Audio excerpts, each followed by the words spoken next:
What if the router sitting in your home right now is secretly slowing you down, exposing your data, or about to stop working forever, and nobody told you?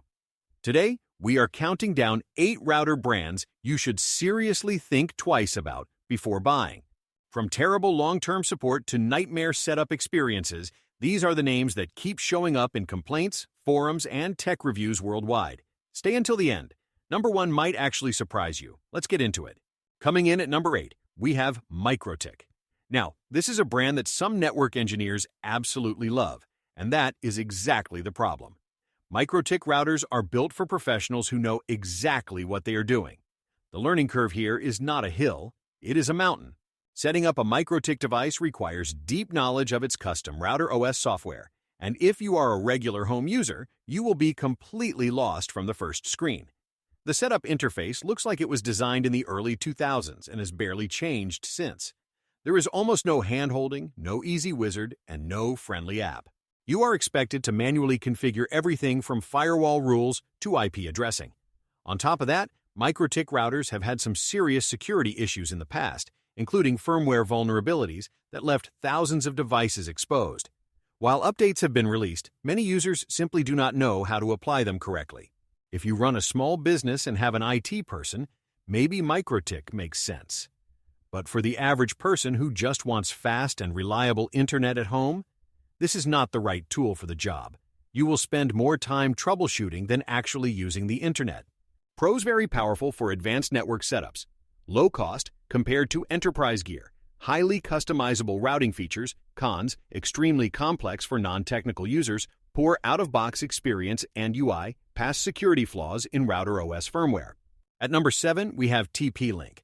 But let us be clear, not all TP-Link routers are bad. In fact, some of their higher-end models work perfectly fine. The problem is with their lower-tier lineup. TP-Link has a habit of releasing a wide range of products, and at the entry level, you often get devices that cut corners in ways that matter. Some of these models come with outdated Wi-Fi standards right out of the box, meaning you are already behind before you even plug them in. Firmware update support on many of these devices stops after just 1 or 2 years, which leaves your home network exposed to security risks down the line. There has also been growing concern in recent years around TP-Link's ties to China and potential data security implications. Several government agencies in different countries have raised red flags, and the U.S. government even investigated the company's products. Whether or not that concerns you personally, it is something worth knowing before you bring one of these into your home. Add to that the fact that their customer support is often slow and unhelpful, and you have a brand that feels like a roll of the dice. The higher-end TP-Link products can earn their place, but walking into a store and grabbing the first TP-Link you see? That could be a decision you regret later. Pros: wide product range at many price points. Easy setup on mid and high-end models. Good Wi-Fi coverage for the cost. Cons: lower-tier models have short update cycles, security and data privacy concerns raised. Entry-level hardware feels underpowered. Number 6 is GL.iNet. These small, travel-sized routers have a bit of a cult following among tech enthusiasts. And for good reason. They are compact, they run OpenWRT, and they are great for tinkering. But that word right there, tinkering, tells you everything about who this brand is actually for. GL.iNet routers are not plug-and-play devices. Even though their interface is cleaner than MikroTik, you will still find yourself digging into settings that most home users should never have to touch. For someone who wants to set up a VPN at home or configure advanced routing, these devices can be fun.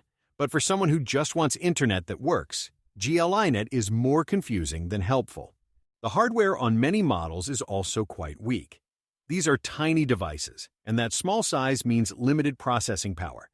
If you have a fast internet connection and multiple devices streaming, gaming, and downloading at the same time, a GL.iNet router will struggle to keep up. The support community is helpful online, but official customer support can be hit or miss depending on the model you buy. They are not bad routers. They are just the wrong routers for most people. Unless you know what OpenWRT is and actually want to use it, this brand probably is not for you. Pros: runs OpenWRT for advanced customization. Compact and great for travel use. Good VPN support built right in. Cons: weak hardware for heavy home usage. Not beginner-friendly at all, limited performance under multiple devices. Number 5 is Synology. Now this one might surprise you. Synology is well known and respected in the NAS storage world. They make excellent network-attached storage devices. But their router lineup? That is a different story. Synology routers are priced at a premium, and you would expect that price to come with exceptional performance. What you actually get is a device that is decent but not outstanding, wrapped in a very complex management system that is designed more for IT administrators than home users. Their SRM operating system is powerful on paper, but the interface is overwhelming for most people. It looks like a desktop operating system inside a browser, and while that might sound cool, in practice, it means you are clicking through menus and submenus just to do basic things like set up a guest network. On top of that, Synology does not update their router lineup very frequently. New models come out rarely, which means you could end up buying a device that is already behind the curve in terms of Wi-Fi standards. Their Wi-Fi 6 support came very late compared to other brands, and their router hardware simply does not match the quality they deliver in their storage products. If you already use Synology for storage, the integration can be useful. But on its own as a home router, there are much better options at the same cost that will give you faster speeds and a simpler experience. Pros: great integration with Synology, NAS devices, strong parental controls and network monitoring, reliable and stable once configured properly. Cons: interface is overwhelming for home users. Router lineup updates are very infrequent, overpriced compared to competitors' performance. At number 4, we have Eero. When Eero first launched, it was genuinely exciting. It brought mesh networking to the mainstream and made it easy for regular people to get great Wi-Fi coverage throughout their homes. But then Amazon bought the company in 2019, and things took a turn. The biggest issue with Eero today is the subscription model. The hardware itself works fine, but to unlock features that used to be free, things like advanced security, parental controls, and ad blocking, you now need to pay a monthly fee. You are essentially renting basic router features on top of hardware you already purchased. That is not a great deal. Privacy is another real concern. Because Amazon owns Eero, the router can collect data about your network usage, the devices connected to it, and potentially more. For some people, that is fine. For others, the idea of Amazon having visibility into your home network is a hard line. The setup is genuinely easy and the app is clean and simple. That part Eero still does well. But the moment you start realizing how much functionality is locked behind a paywall, and that a large technology company now has a device sitting on your home network collecting information, Eero starts feeling a lot less appealing than it used to. You are getting less for more, and that is hard to recommend to anyone who does their research first. Pros: very easy app-based setup and management, excellent whole home mesh coverage, clean and minimal hardware design. Cons: key features locked behind monthly subscription. Amazon ownership raises serious data, privacy concerns, limited advanced settings for power users. Number 3 is Google, specifically the Nest Wi-Fi and Google Wi-Fi lineup. And look, these routers are not terrible in terms of performance. For a basic home setup, they get the job done. But there are some very serious reasons why placing a Google router in your home deserves some careful thought. First, the data issue. Google is an advertising and data company. That is their core business model. Putting a Google device at the very center of your home network, the device that handles every single thing that enters and leaves your internet connection, means giving Google an incredible view into your household's online activity. Even if Google says they do not collect browsing data from the router itself, the privacy implications of combining this with everything else Google already knows about you are significant. Second, Google has a history of abandoning hardware products. Google Stadia is gone. Google Plus, Hangouts, Inbox, Daydream. The list is long. The original Google Wi-Fi lost key features after an update, and users had no say in the matter. When Google decides a product no longer fits their strategy, it disappears, and if that is your router, you are left scrambling. Third, the feature set is deliberately kept simple. There is very little control for users who want to manage their network properly.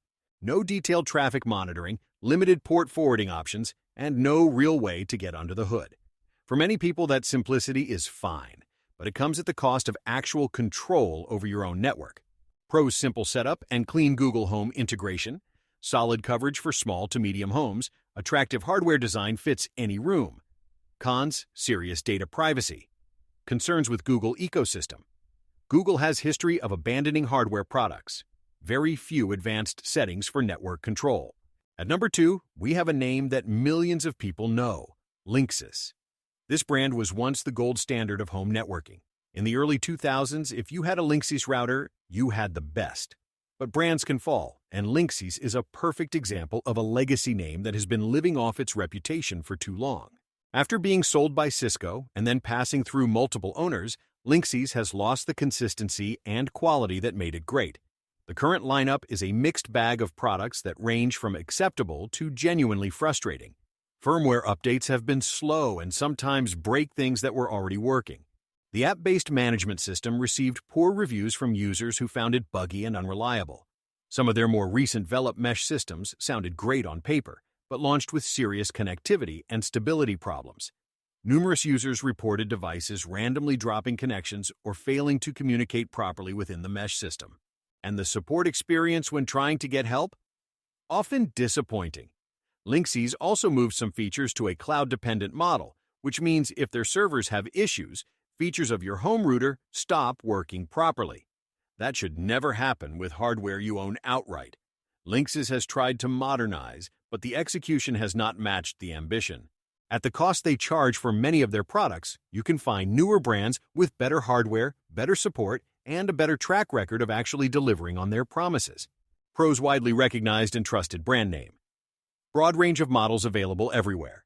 Some Velop mesh nodes work well in theory. Cons: inconsistent firmware quality and slow updates. Cloud dependency creates reliability problems. Past reputation does not reflect current product quality. And at number 1, the router brand you should be most cautious about: D-Link. This is not a ranking that came lightly. D-Link has been around for decades and sells millions of devices every year. But the record of problems this company has built up over time is genuinely alarming. Let us start with security. D-Link has had more documented router vulnerabilities than almost any other consumer brand. We are talking about serious flaws: hard-coded login credentials that hackers could use to access any device of a certain model, backdoors discovered in firmware, and remote code execution vulnerabilities that allowed complete takeover of the device without the user knowing. In 2019, the U.S. Federal Trade Commission actually filed a lawsuit against D-Link for what they called deceptive security practices. Then there is the support problem. D-Link has a long history of ending firmware support for devices much earlier than users expect. Routers only a few years old suddenly stop receiving security patches, leaving them permanently exposed. When you reach out to support, many users report receiving unhelpful or incorrect responses. The hardware quality on many D-Link models is not where it should be either. Build quality feels light, and performance under real-world usage. Multiple connected devices, streaming, video calls often disappoints compared to what the spec sheet promises. There are simply too many better options on the market today for D-Link to earn a place in your home. When a brand has this many documented security failures and this little accountability, the answer is simple: look elsewhere. This is why D-Link sits firmly at number 1 on this list. Pros: very widely available in most markets. Some NAS and camera products are decent entry-level models at very low cost. Cons: multiple serious documented security vulnerabilities, early end-of-support leaves, devices permanently exposed, FTC legal action over deceptive security practices.